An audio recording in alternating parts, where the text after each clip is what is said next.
আজরাইল হাজির। আল্লাহ কয় কোন জাহান্নাম পাবে, জাহান্নামটা ধরে দাও, কোন আগুনে জ্বালানো হবে একটু দেখাইয়া দাও। কেমন আগুনে এই নাফরমান বেঈমানটারে আমি জ্বালাবো, জাহান্নামটা দেখাইয়া দাও।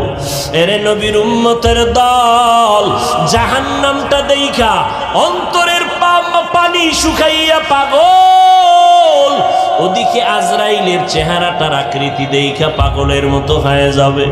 জানা আয়েশা রাদিয়াল্লাহু আনহা বলেন, আমি একদিন তাকাইয়া দেখি আমার মায়ার নবী আমার রুমের একটা কোণায় বয়া চুপচাপ গুনগুন গুনগুন করে নবী কান্না করে।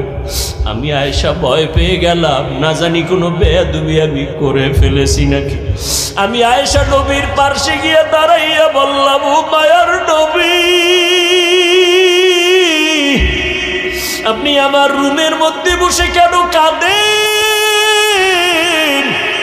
আমি আয়েশা কোনো বেয়াদবি করেছি নাকি?